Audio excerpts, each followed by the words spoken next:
श्री गणेशाय नमः। नारायणाखिल गुरो भगवन् नमस्ते। शिवाय नमः। शिवलिंगाय नमः। तन्मे मनः शिव संकल्पमस्तु। नारायण।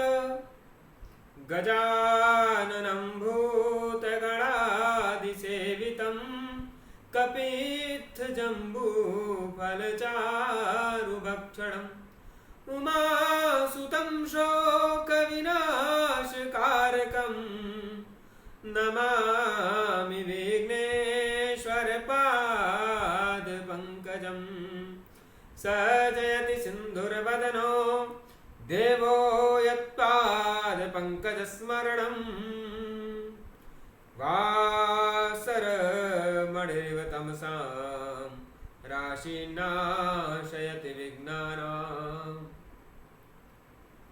सुमुखश्चैकदन्तश्च कपिलो गजकर्णकः लम्बोदरश्च विकटो विघ्ननाशो विनायकः।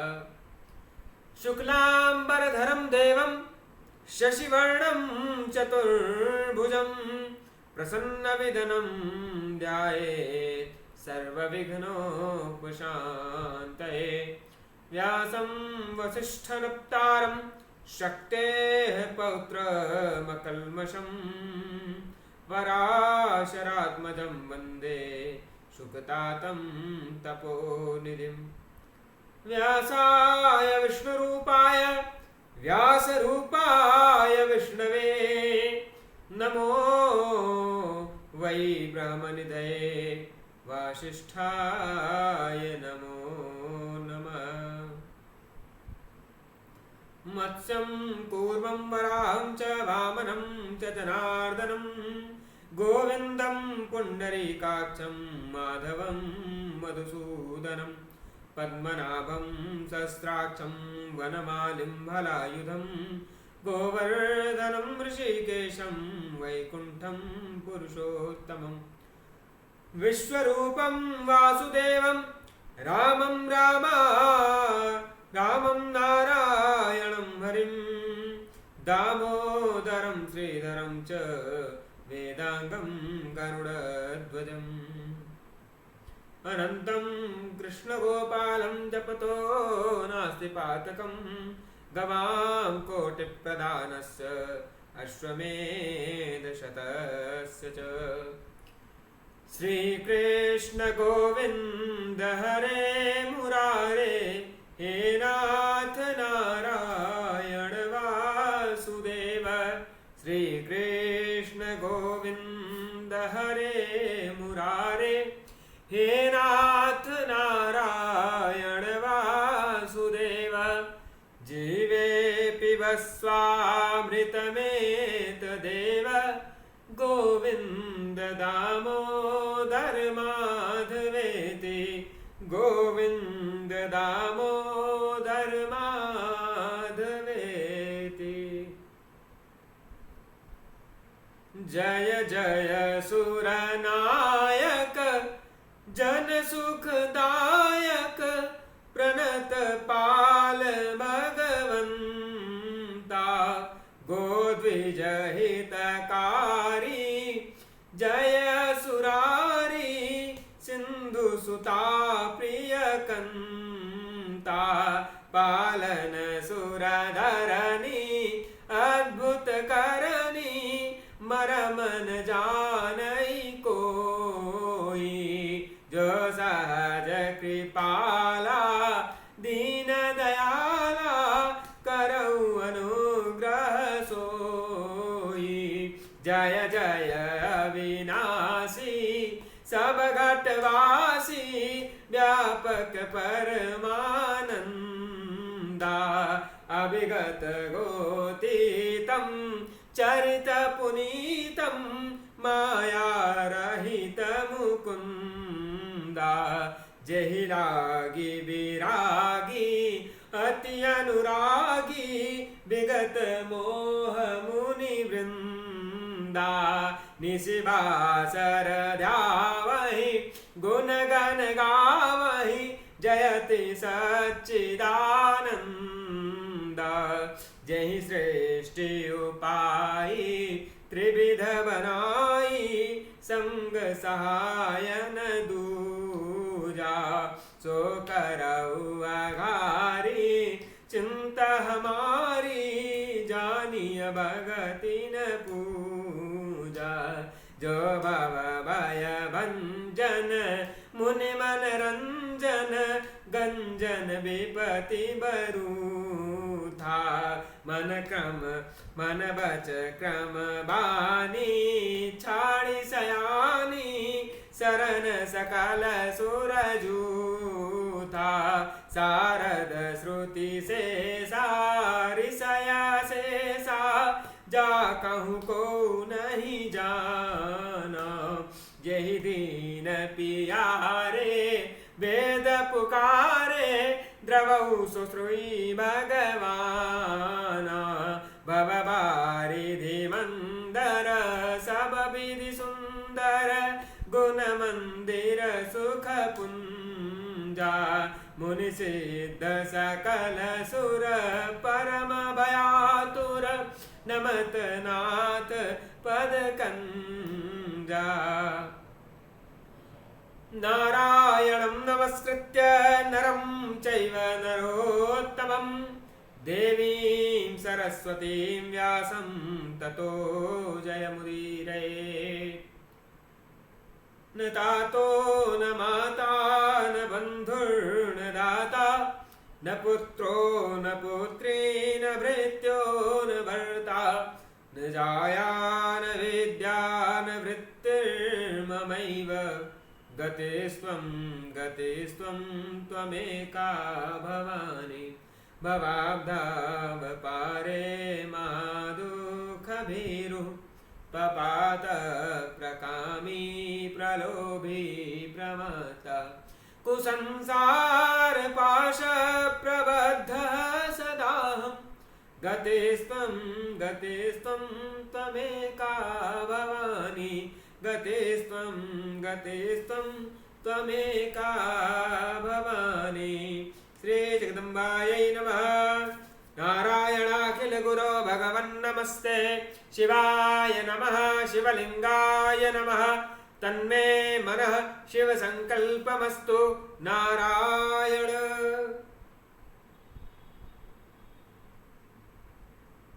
पूर्व की कथा में हम द्वितीय स्कंध के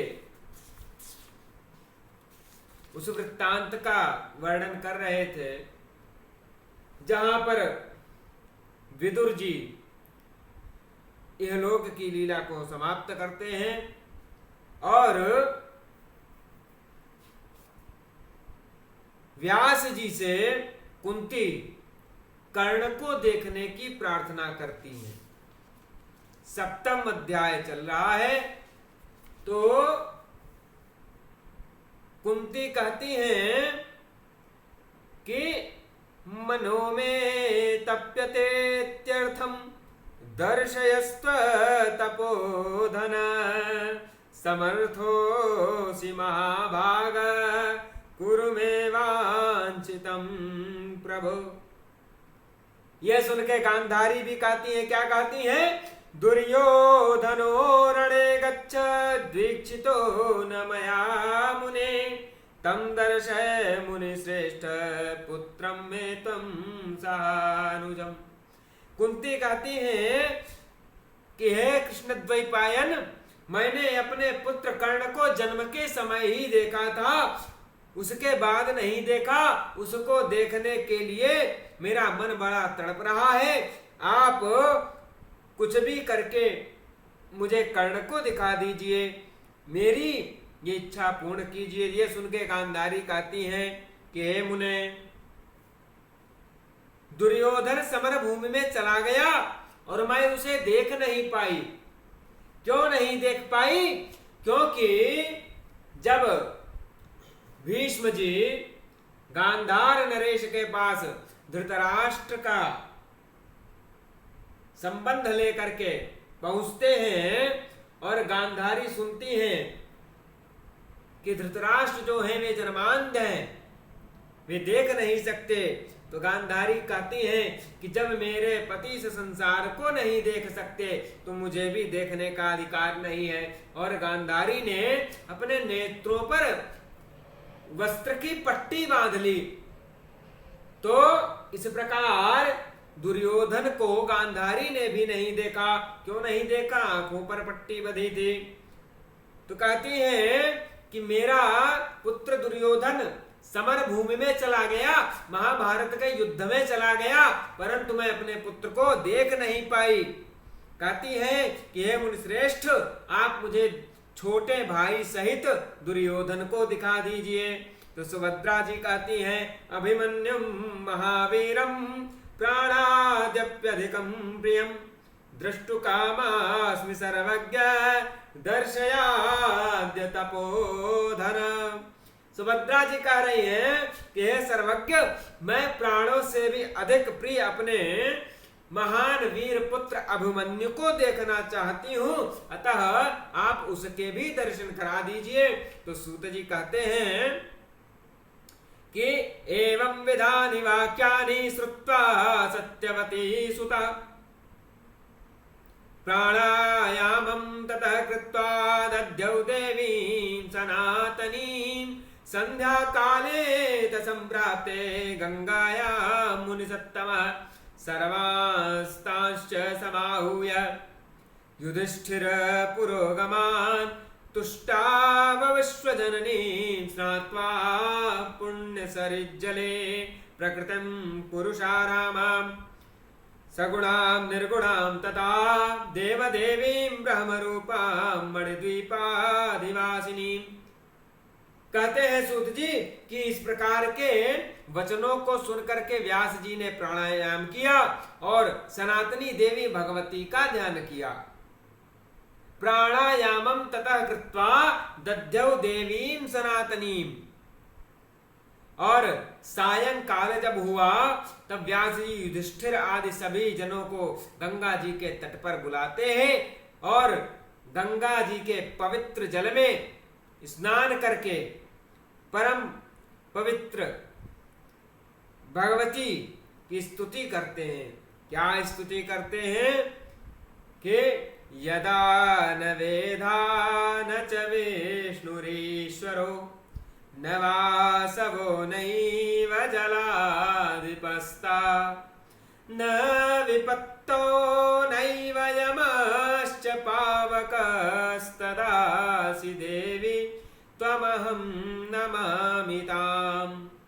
कह रहे हैं कि हे भगवती, हे देवी, जब ब्रह्मा विष्णु शंकर इंद्र वरुण कुबेर यम तथा अग्नि कोई भी नहीं थे, उस समय भी आपकी सत्ता थी। ऐसी उन आपको मैं प्रणाम करता हूं। भगवती जो है वे सनातन है। जब कुछ भी नहीं होता भगवती तब भी रहती हैं। भगवती सनातन है, भगवती अनाद्य अनंत है। भगवती अनादि है, भगवती अनंत है। न तो भगवती का कोई आदि है न भगवती का कोई अंत है। भगवती एकमात्र सत्य है। ब्रह्म सत्यम जगन मिथ्या। एकमात्र सत्य भगवती है। एकम सद्विप्रा बहुधा वदन्ते। एकमात्र सत्यत्व भगवती है। भगवती ही सनातन है। तो कहते हैं कि जब ब्रह्मा विष्णु इंद्र शंकर इंद्र वरुण कुबेर यम अग्नि कोई भी नहीं था, हे भगवती, तब भी आपकी सत्ता थी। मैं आपको प्रणाम करता हूं। फिर कहते हैं जलम न वायुर्न धरान चांबरम गुणान तेषां च न चेन्द्रियाण्यहम् मनोन बुद्धिर्नतिम तिग्मको शशि तदासि देवी त्वमहं नमामि ताम्। कहते हैं कि जिस समय जल नहीं था, वायु नहीं थी, पृथ्वी आकाश और उसके रस आदि गुण, समस्त इंद्रियां, अहंकार, मन, बुद्धि, सूर्य, चंद्रमा ये भी नहीं थे, तब भी आप विद्यमान थी। मैं आपको प्रणाम करता हूं। जब कुछ भी नहीं था भगवती की सत्ता तब भी थी फिर कहते हैं इमं जीवलोकं समाधाय चित्ते गुणलिंगकोशं च नीत्वा समाधौ स्थिता कल्पकालं न यस्यात्मतन्त्रा न कोऽप्यस्ति वेता विवेकं गतोऽपि।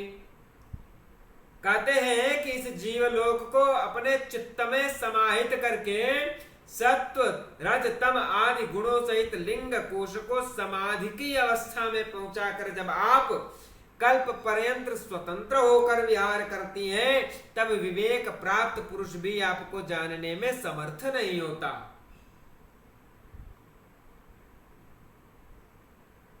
कहते हैं भावार्थ ये है कि हे भगवती, जब समस्त सृष्टि वृंद को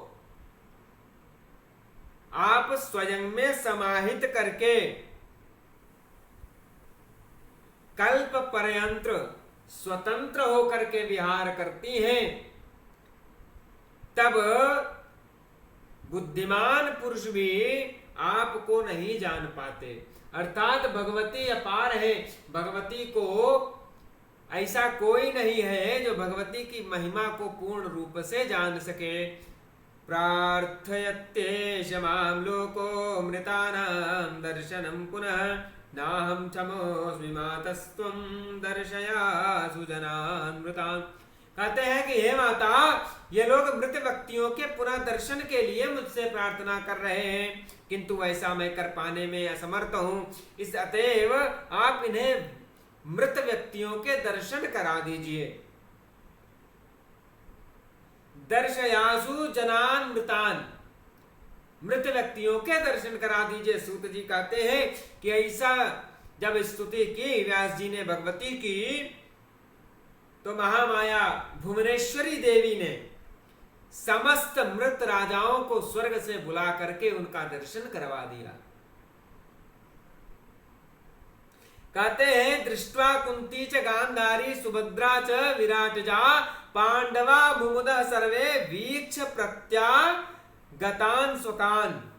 कहते हैं कि कुंती, गांधारी, सुभद्रा, विराट पुत्री उत्तरा एवं सभी पांडव वापस आए हुए स्वजनों को देख करके प्रसन्न हो गए। और उसके बाद भगवती महामाया ने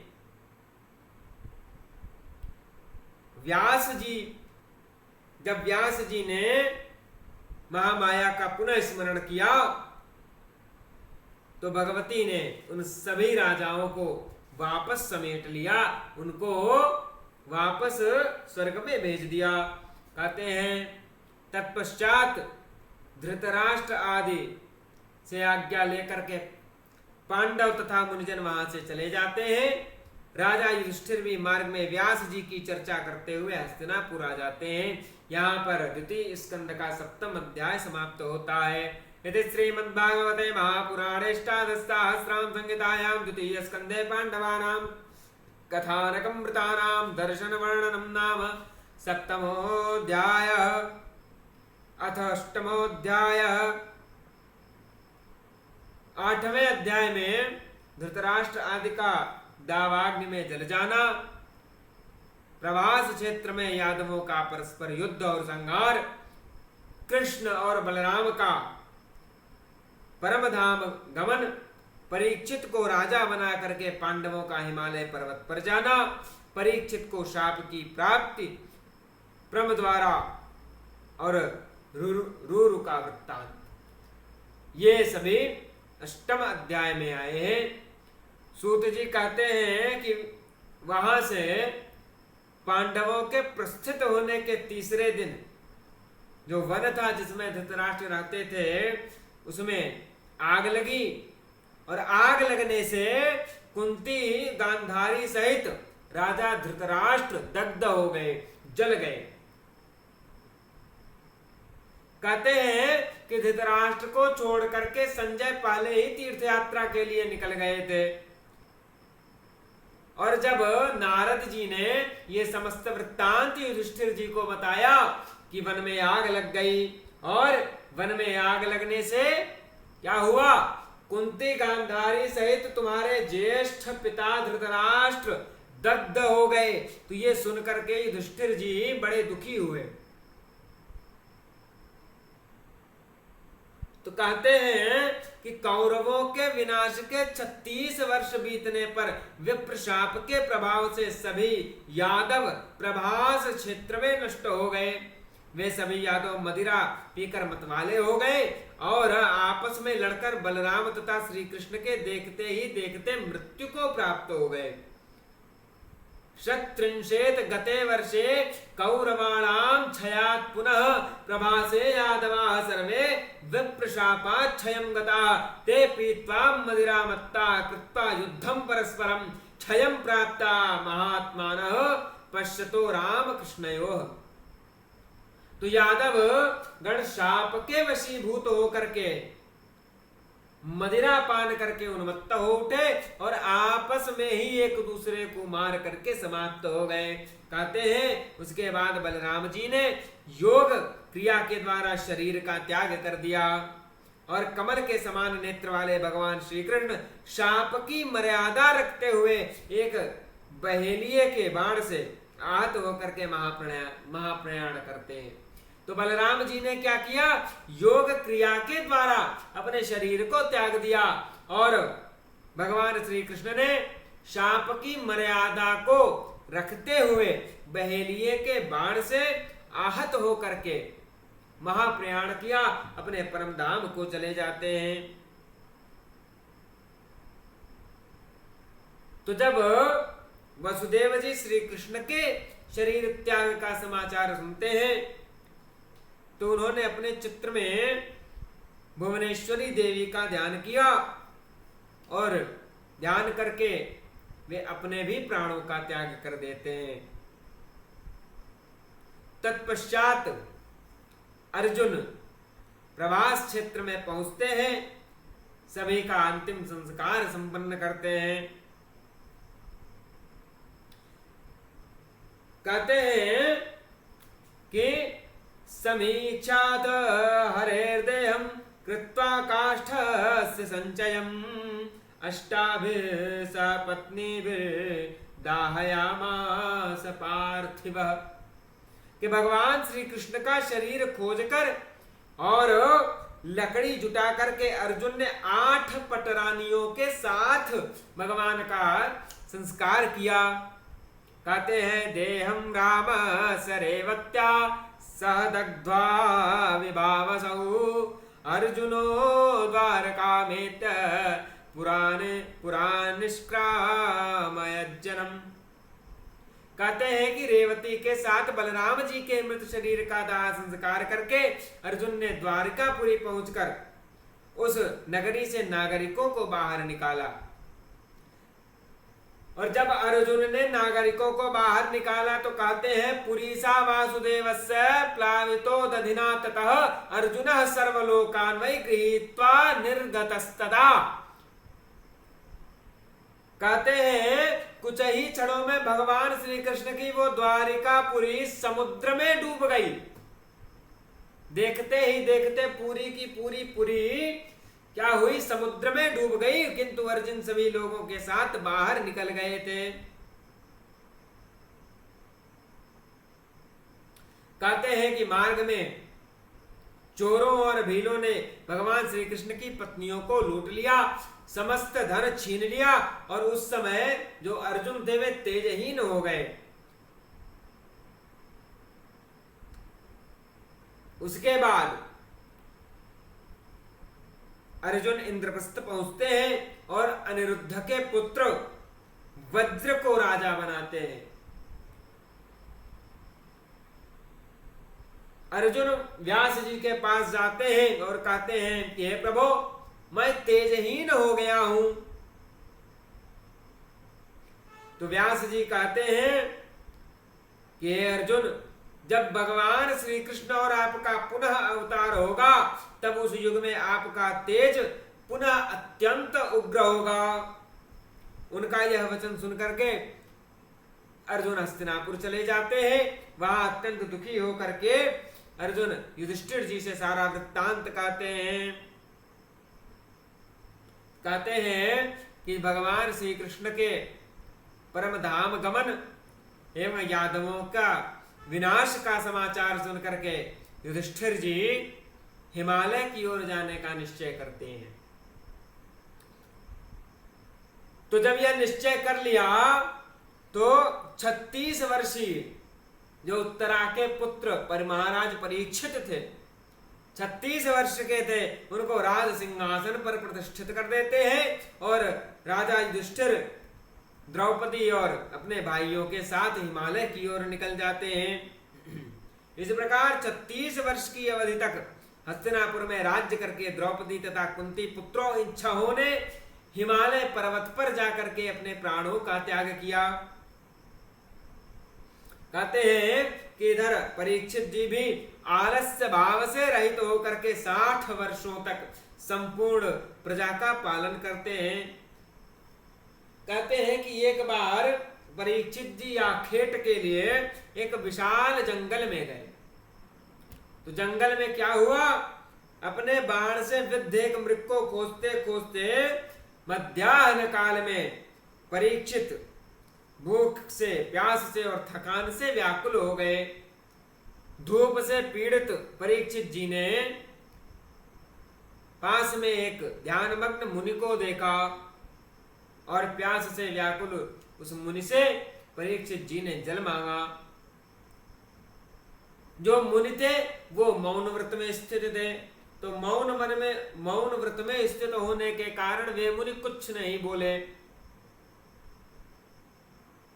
तो जब वे कुछ नहीं बोले तो परीक्षित को क्रोध आ गया और क्रोध में आने के कारण, कलि के प्रभाव के कारण राजा ने क्या किया, धनुष की नोक से एक मृत सर्प को उठाया और अपने धनुष की नोक से उस सर्प को उठाया और मुनि के गले में डाल दिया। गले में सर्प के डाले जाने के बाद भी मुनि कुछ नहीं बोले, वे विचलित नहीं हुए, समाधि में स्थित रहे। तो कहते हैं कि राजा अपने घर चले गए। उधर मुनि का पुत्र गविजात अत्यंत तेजस्वी था।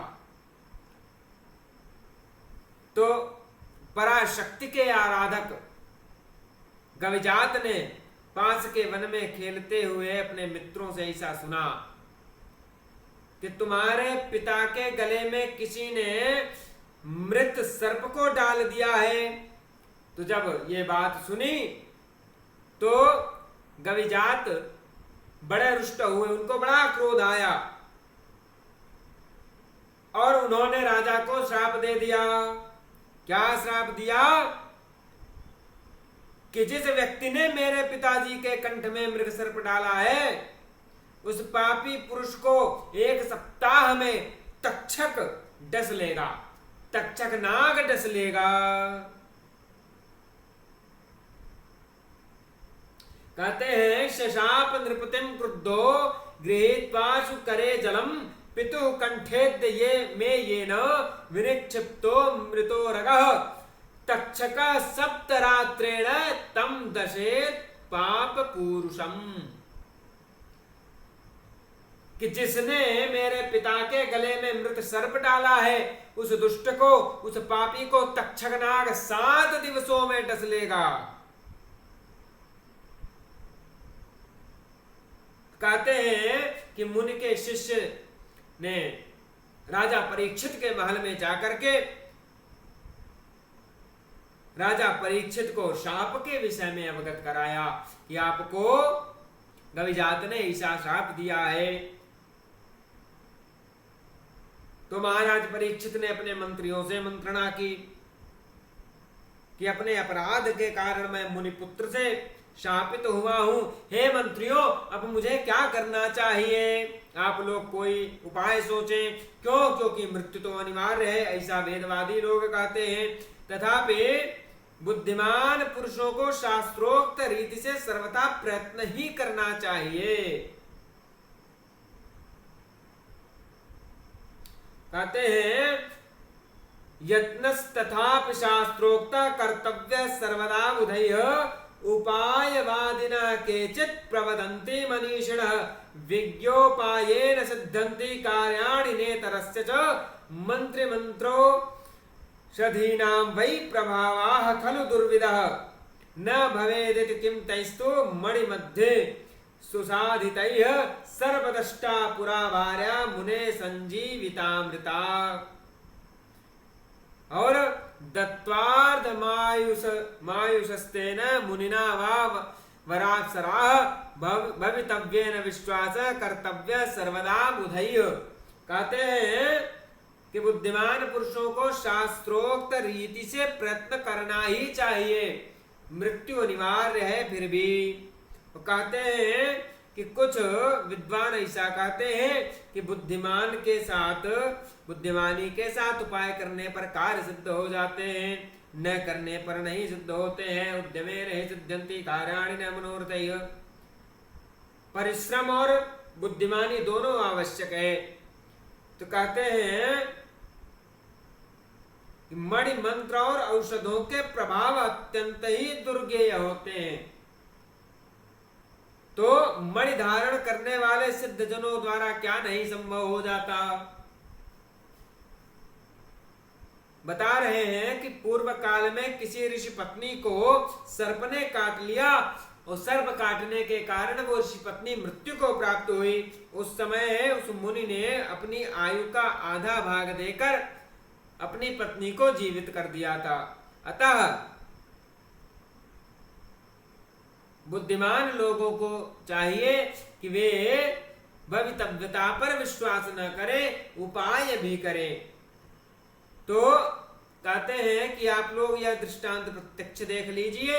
इस लोक या परलोक में ऐसा कोई भी मनुष्य नहीं दिखाई देता जो केवल भाग्य के भरोसे रह के उद्यम न करता हो। कहते हैं कि गृहस्थी से विरक्त मनुष्य सन्यासी होकर जगह जगह भिक्षाटन के लिए बुलाने पर अथवा बिना बुलाए भी गृहस्थों के घर जाता है। दैवात प्राप्त उस भोजन को भी क्या कोई मुख में डाल देता है? उद्यम के बिना वह भोजन मुख से उदर में कैसे प्रवेश करता है? अतः प्रयत्न पूर्वक उद्यम तो करना ही चाहिए। यदि सफलता न मिले तो बुद्धिमान मनुष्य विश्वास कर ले कि दैव यहाँ प्रबल है। भगवान ने गीता में भी कहा है, कर्मण्येवाधिकारस्ते मा फलेषु कदाचन।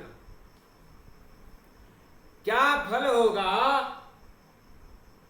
लाभ होगा, हानि होगा, क्या होगा, इसकी चिंता छोड़ करके जो हमारा कर्म है, जो हमारा कर्तव्य है, ऐसा उद्यम करना चाहिए।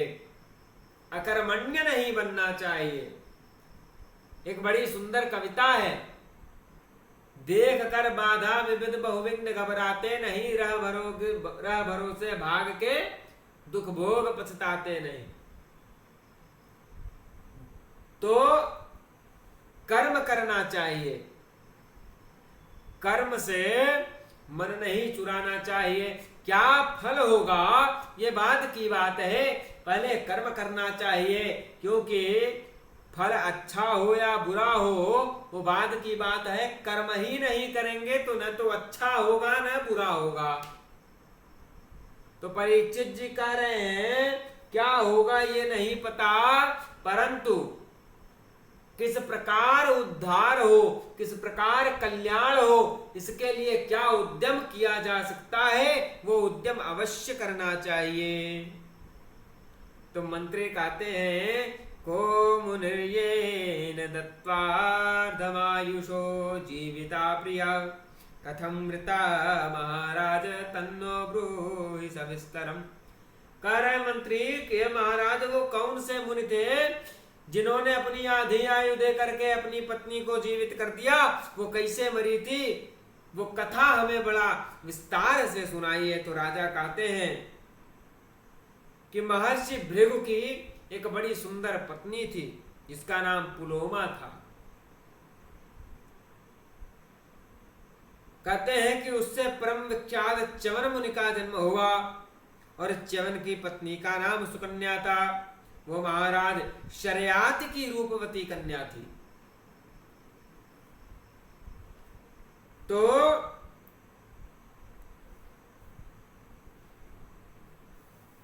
सुकन्या से प्रमति ने जन्म लिया और प्रमति बड़े यशस्वी थे और प्रमति की पत्नी का नाम प्रतापी था और प्रमति के पुत्र रूरु हुए।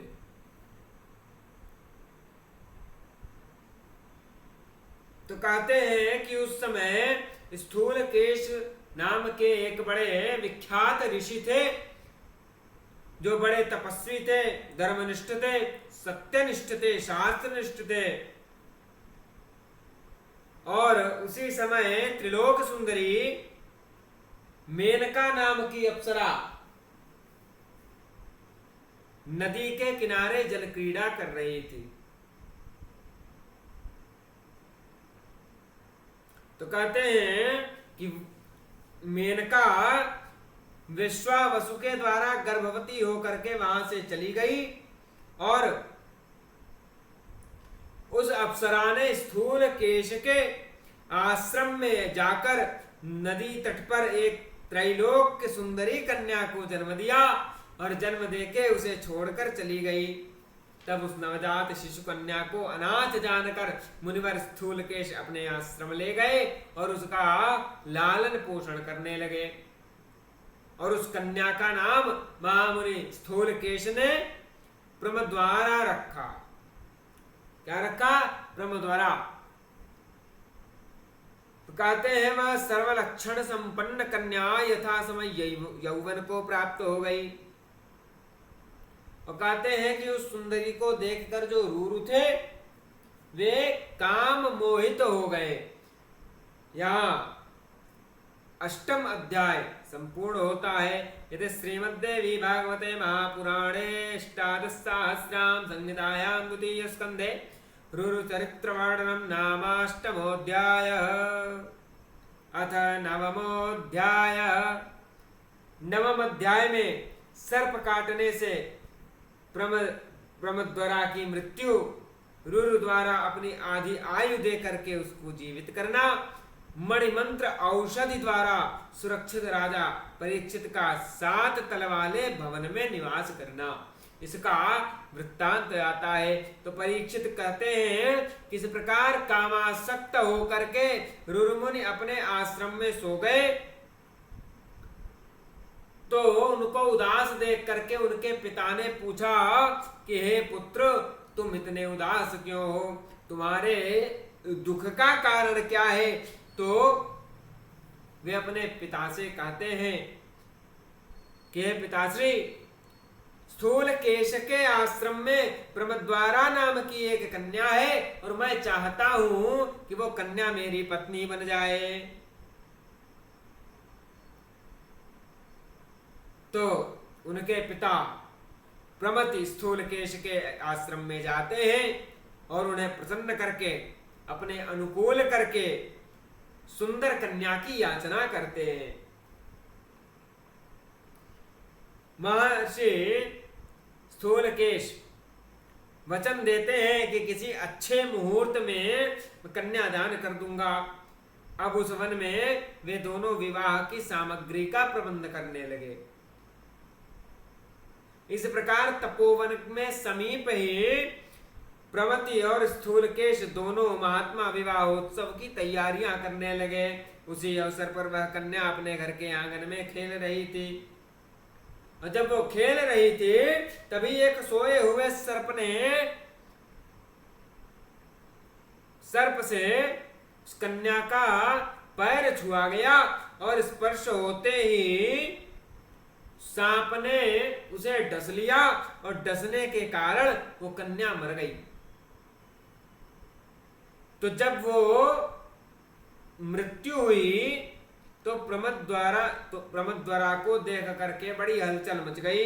सभी मुन जुट गए और शोक से ग्रस्त होकर के क्रंदन करने लगे। पृथ्वी पर प्राणहीन होकर पड़ी हुई अत्यंत तेज से दीप्यमान उस कन्या को देखकर उसके पिता स्थूलकेश अत्यंत दुखी होकर के रोने लगे। उस समय उनका क्रंदन सुन करके रूर भी उसे देखने के लिए आए। तो कहते हैं कि जब रुरु ने सुंदरी को ऐसी स्थिति में देखा तो रुरु मुनि उस स्थान से बाहर आ गए और बाहर आकर के वे विरहाकुल होकर के रोने लगे और कहने लगे, क्या कहने लगे कि मेरे प्रारब्ध ने मेरा सुख छीन लिया,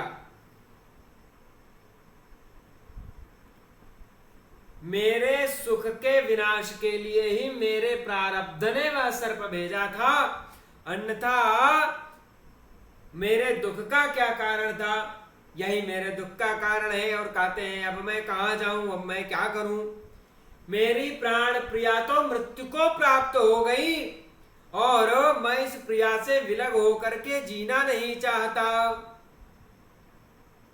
कहते हैं कि अभी तक मैंने उस सुंदरी से आलिंगन आदि कोई भी सांसारिक सुख नहीं प्राप्त किया और इसके पूर्व ही वो यम को प्राप्त हो गई।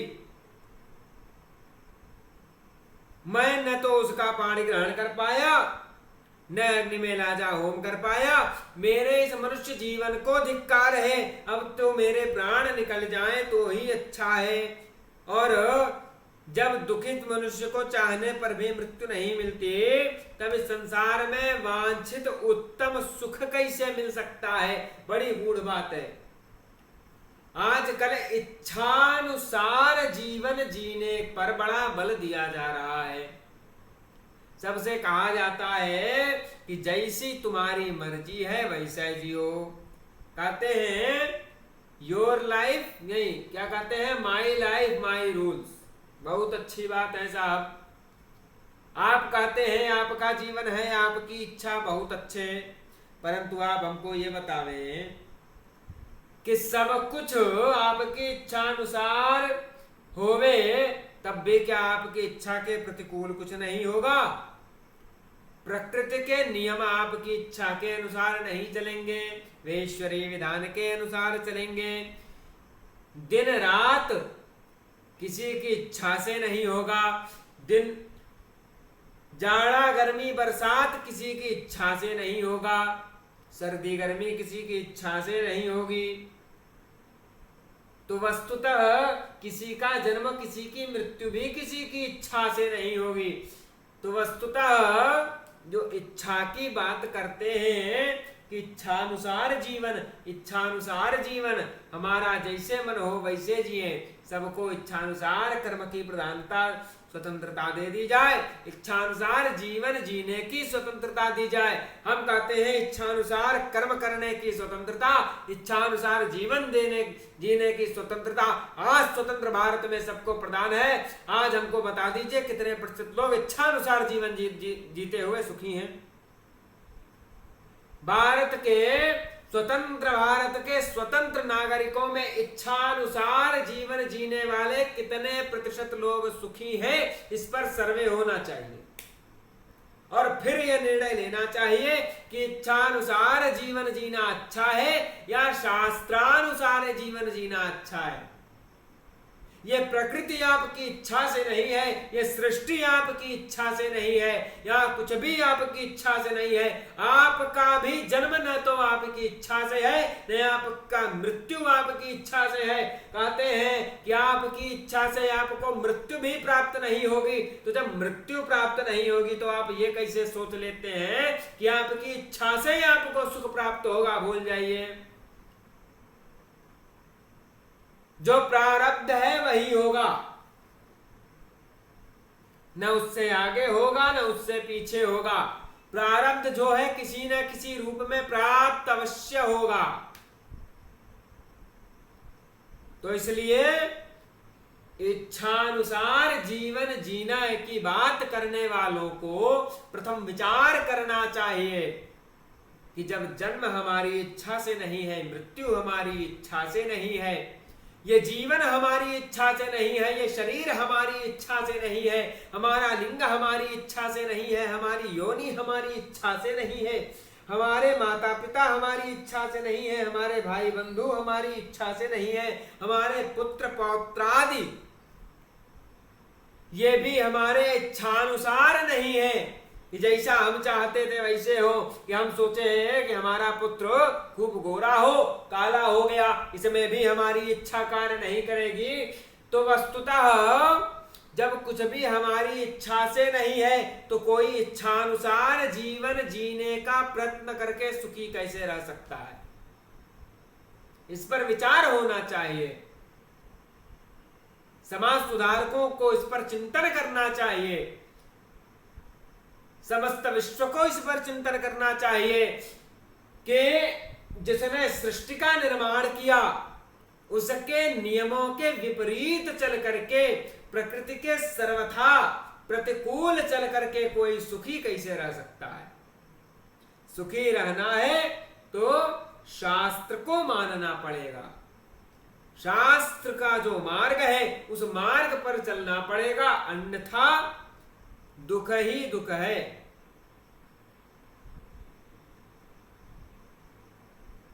बड़ी सुंदर बात आई इसमें कि मृत्यु भी हमारी इच्छा से नहीं प्राप्त होती, तो कोई सुख हमारी इच्छा से कैसे प्राप्त हो जाएगा? हमारी इच्छा से वस्तुतः कुछ नहीं होता। हम कितना भी पढ़ पढ़ा लें, विडंबना देखिए इच्छानुसार की, कि जब बालक छोटा होता है तो विद्यालयों में प्रचार माध्यमों के द्वारा उसे यही सिखाया जाता है कि खूब बड़े सपने देखो, बहुत अच्छा, जो तुम्हारा मन करे वो करो। ये भी बहुत अच्छा साहब, तो आपने सपने बड़े हाई फाई दिखा दिए, व्यक्ति को अपनी मर्जी का मालिक बना दिया। अब जब व्यक्ति संसार में आया, कार्य आदि खोजने लगा, तो क्या हुआ? तब बोलने लगे कि कोई काम छोटा नहीं होता। यही बात पहले अगर समझाते तो इतनी समस्या नहीं होती। पहले तो खूब बड़े बड़े सपने दिखाए गए, ऐसा होगा वैसा होगा, इच्छानुसार जियो, इच्छानुसार जियो, सब अमीर सब कलेक्टर, बहुत अच्छी बात साहब। परंतु जब वास्तविकता से सामना होता है तब इच्छानुसार जीवन काम नहीं आता। दूर के ढोल बड़े सुहावने होते हैं, तो वस्तुतः इच्छानुसार जीवन दुख का मूल है। किसी बच्चे को इच्छानुसार छोड़ दिया जाए तो कितने दिन जीवित रहेगा, आप हमको बताइए। कोई बच्चा बिजली के सॉकेट में उंगली डालने को उद्यत हो, उसको रोका न जाए तो क्या जीवित बचेगा? कोई बच्चा खेलता हुआ सड़क पर निकल जाए, उसे रोका न जाए तो क्या जीवित बचेगा? बालक जीवित रहे, सुरक्षित रहे, इसके लिए उसे अनेक प्रकार की आज्ञाओं और बंधनों में बांध करके रखा जाता है, उसे उसकी इच्छा पर नहीं छोड़ा जाता है। वस्तुतः यह परतंत्रता नहीं है बल्कि सुरक्षा कवच है।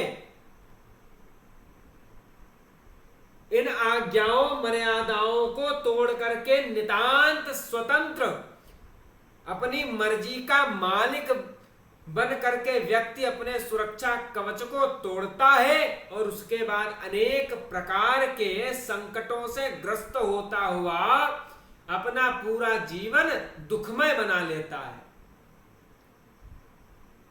मर्यादाएं,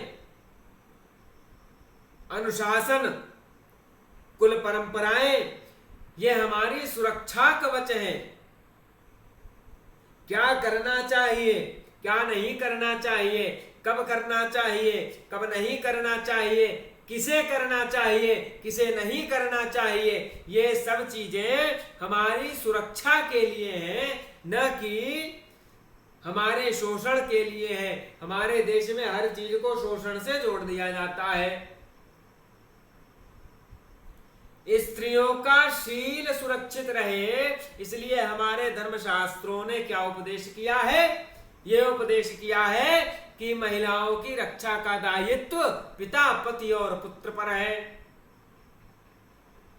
और स्त्रियों को आदेश दिया कि वे पिता, पति और पुत्र के संरक्षण में रहे, तभी उनका शील सुरक्षित है। परंतु इसको नाम दे दिया गया कि यह महिलाओं पर शोषण है, महिलाओं को नितांत स्वतंत्र कर दो, वे नितांत स्वतंत्र होकर के किसी भी रूप से इच्छानुसार रमण करें, स्वच्छंद विचरण करें। परिणाम नित्य समाचार पत्रों में अनेक प्रकार के समाचार पढ़े जा सकते हैं। ये इच्छानुसार कर्म करने का ही फल है, अन्य कुछ नहीं है। तो जो शास्त्र के नियम है, जो शास्त्र की परंपराएं हैं, जो शास्त्र की मर्यादाएं हैं, वे वस्तुतः सुरक्षा कवच हैं। जब पिता, पति, पुत्र के द्वारा स्त्रियों के शील की रक्षा होगी, स्त्रियां पिता, पति और पुत्र के का संरक्षण स्वीकार करेंगी, तब उनके शील पर आघात इतना सरल नहीं होगा। और यदि आघात हो भी गया तो हमारी तो परंपरा रही है कि महाभारत भी हो जाती है। परंतु जब नितांत स्वतंत्रता प्राप्त रहेगी, स्वच्छंद रहेंगे, सब इच्छानुसार जिएंगे, तब महाभारत नहीं हो पाएगी। महाभारत भी तभी संभव है जब शास्त्रीय मार्ग का अनुशीलन किया जाए, शास्त्रीय मर्यादा का पालन किया जाए, अन्यथा महाभारत भी संभव नहीं है। किसके लिए महाभारत? तो भाई महाभारत किसके लिए हुई? धर्म के लिए हुई।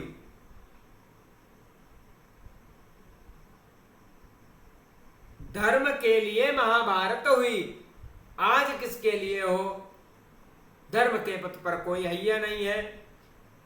इच्छानुसार जीवन जीना ये धर्म का मार्ग नहीं है, ध्यान रहे। इच्छानुसार जीवन जीना ये धर्म का मार्ग कदापि नहीं है।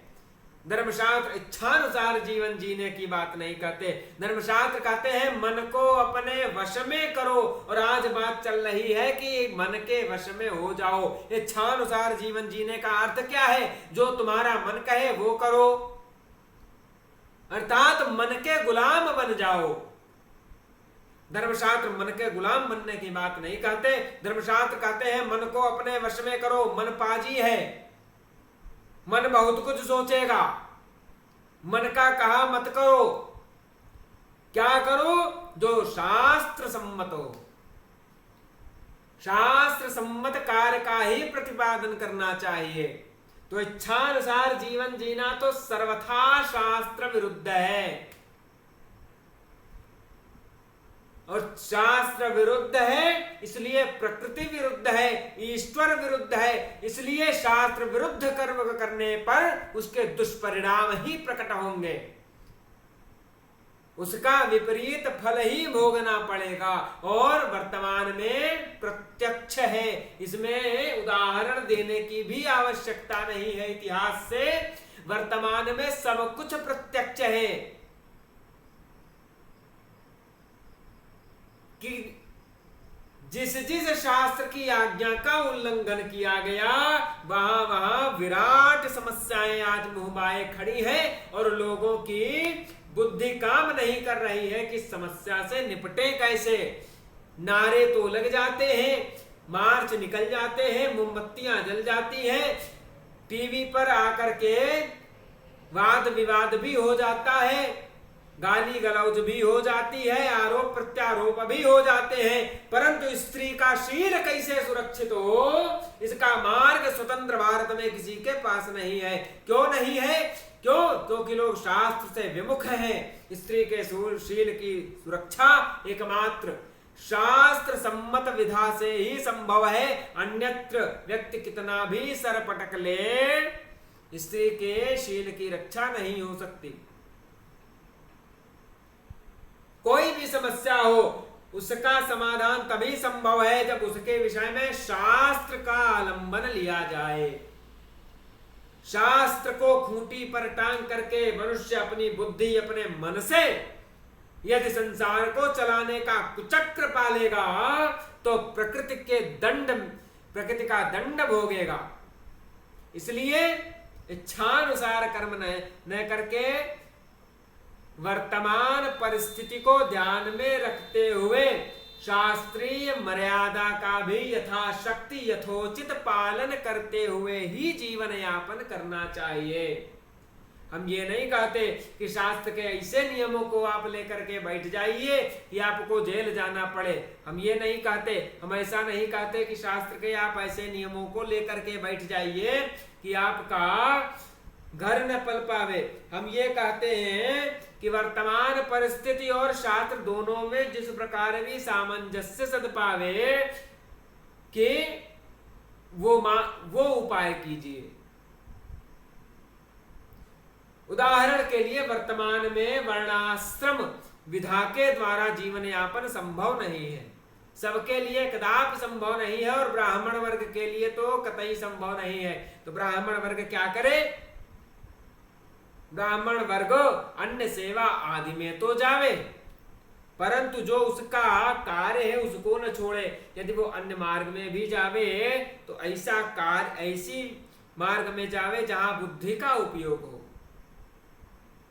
ब्राह्मण बुद्धि प्रधान है, तो ऐसे मार्ग में जावे जहां बुद्धि का प्रयोग अधिक हो। तो कहते हैं कि मनुष्य के चाहने पर मृत्यु भी नहीं मिलती। दुखितस्य नवा मृत्युर्वांछितः समुपैति, कि मनुष्य की इच्छा तो मृत्यु भी नहीं मिलती, तो सुख कहां से मिलेगा? सुखम तरहि कथम दिव्यम आपते भुवि वांछितम।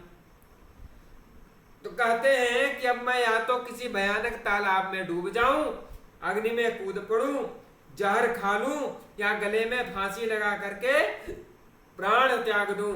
इस प्रकार विलाप करके अपने मन में विचार करके नदी के तट पर स्थित रहते हुए उपाय सोचने लगे।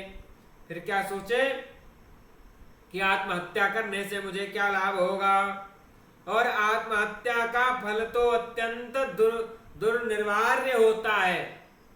एक बड़ी सुंदर कथा आती है जहां पे भगवान श्री कृष्ण ने बताया है कि आत्महत्या करने पर 60,000 वर्ष तक के लिए प्रेत योनि प्राप्त होती है। आत्महत्या किसी समस्या का समाधान नहीं है, और आत्महत्या भी हत्या है। ध्यान रखिए, एक उदाहरण से समझिए। जैसे हम बैंक से एटीएम कार्ड ले, बैंक में हमारा खाता है, हमने वहां पे एटीएम कार्ड लिया, तो एटीएम कार्ड क्या है? क्या हमारी संपत्ति है? कदापि नहीं। एटीएम कार्ड बैंक की संपत्ति है, जिसे बैंक ने आपको दिया है कि जब तक आप हमारे ग्राहक हैं आप इसका उपयोग कीजिए, परंतु आप इसके मालिक नहीं हैं। इसी प्रकार ये जो शरीर है, कहने के लिए हमारा शरीर है, वस्तुतः हम इस शरीर के स्वामी नहीं हैं। हम इस शरीर के साथ अन्याय नहीं कर सकते, ये हमारी धरोहर नहीं है। हम यदि इस शरीर की भी हत्या करें तो भी हत्या हो कही जाएगी, इसलिए दंड अवश्य मिलेगा। और दंड क्या है? 60,000 वर्ष तक प्रेत योनि। कोई भी समस्या हो, ठंडी बुद्धि से उस पर विचार करना चाहिए। लोग सोचते हैं कि मृत्यु हो जाएगी, सब खत्म हो जाएगा। अरे मूर्खों, आत्मा तो कभी समाप्त नहीं होती। देहि नित्यम अवध्योयम, देहि नित्यम अवध्योयम।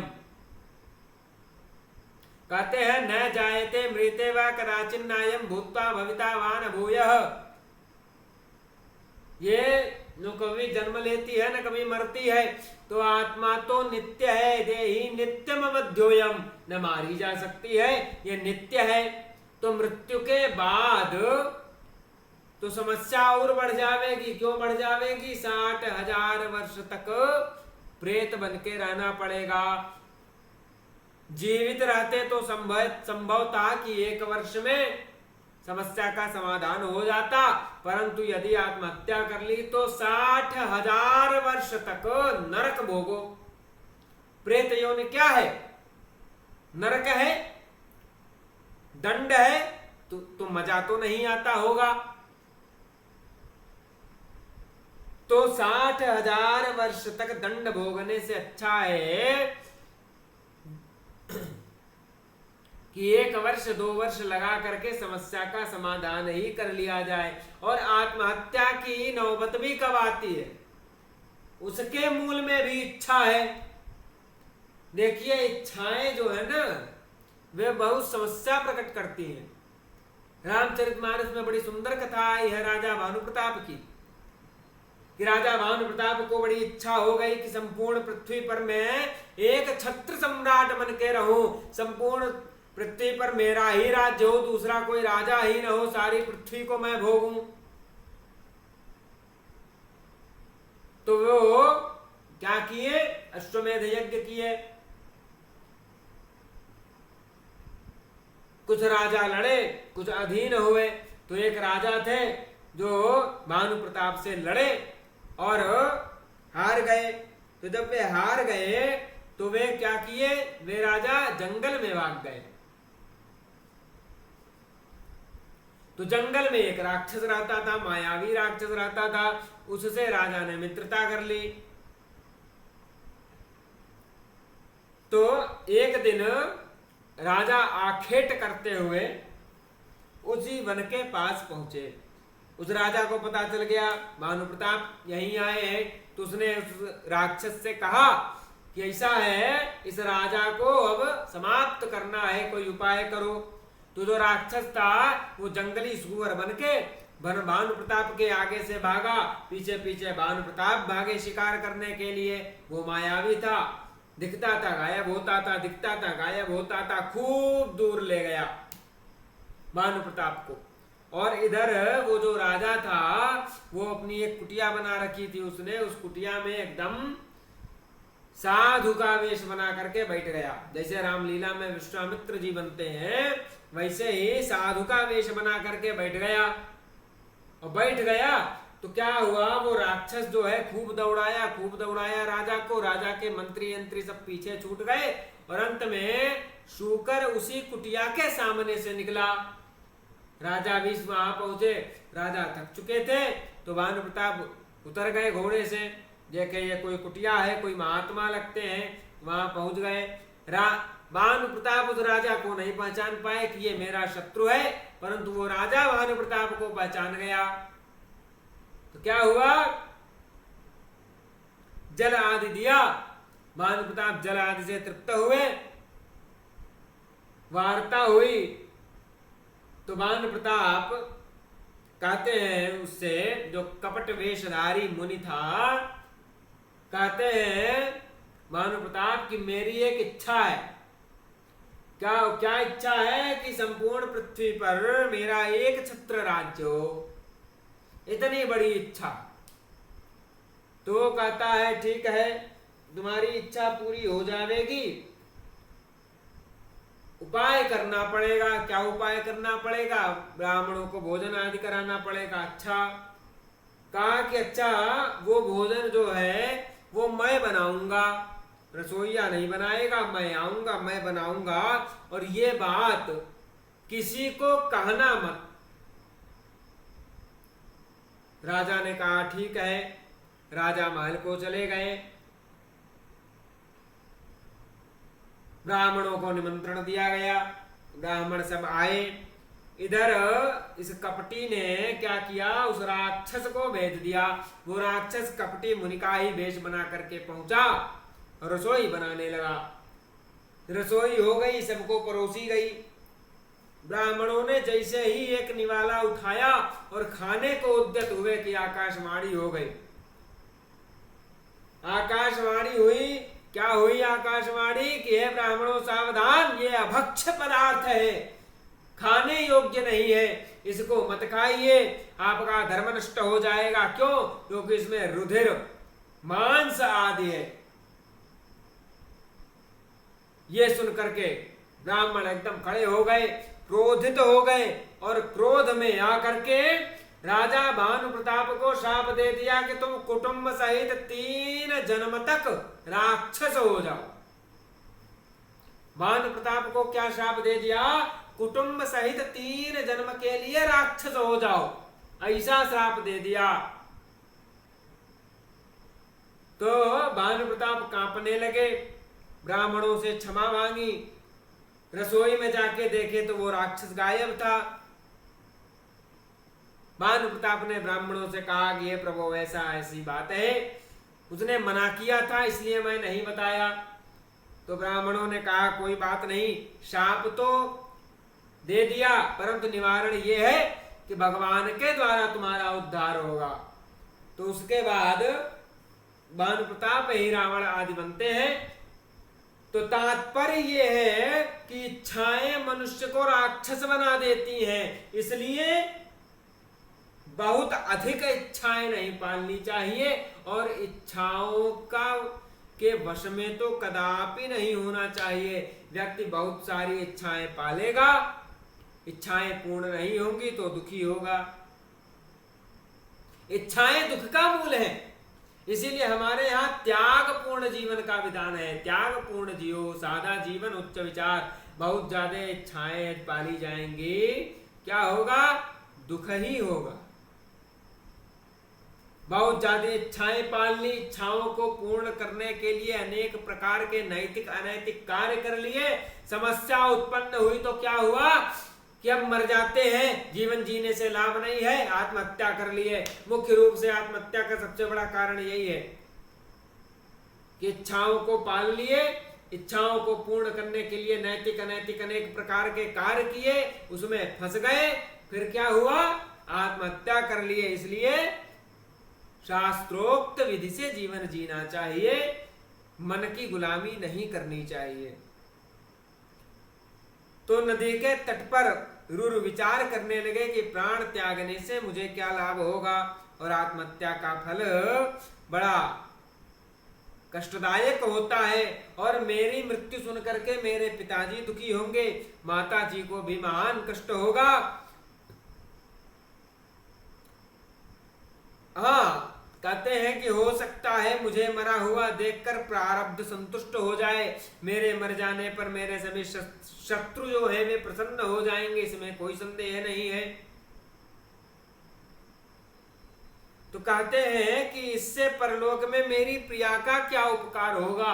मैं यदि आत्महत्या कर भी लूं तो जो मेरी प्रिया मर गई है उस पर क्या उपकार होगा।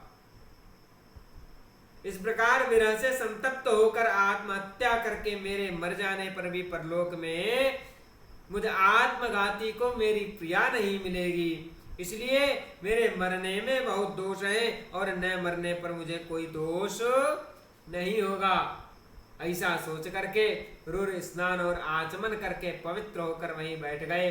उसके बाद उन्होंने हाथ में जल लेकर के वचन कहा। क्या वचन कहा? कि यदि मेरे द्वारा देवाराधन में कुछ भी पुण्य कर्म संपादित किया गया हो, यदि मैंने श्रद्धा पूर्वक गुरुओं की सेवा की हो, हवन जप एवं तप किया हो, समस्त वेदों का अध्ययन किया हो, गायत्री की उपासना की हो और सूर्य की आराधना की हो, तो उसके पुण्य के प्रभाव से मेरी प्रिया जीवित हो जाए। यदि मेरी प्रिया जीवित नहीं होगी तो मैं प्राण त्याग दूंगा। ऐसा कहके देवताओं का ध्यान करके रुरु ने जल को जमीन पर छोड़ दिया। राजा कहते हैं परीक्षित जी कि इसके बाद इस प्रकार अपनी भार्या के लिए विलाप कर रहे उन दुखित रुरु के पास एक देवदूत आकर के एक वाक्य बोलता है। तो अब देवदूत क्या बोलता है, इसके आगे क्या होता है, आगे की कथा का वृत्तांत अगली कथा में। 2 मिनट भगवान नाम संकीर्तन, तत्पश्चात वाणी को विराम। श्री कृष्ण गोविंद हरे मुरारे, हे नाथ नारायण वासुदेव।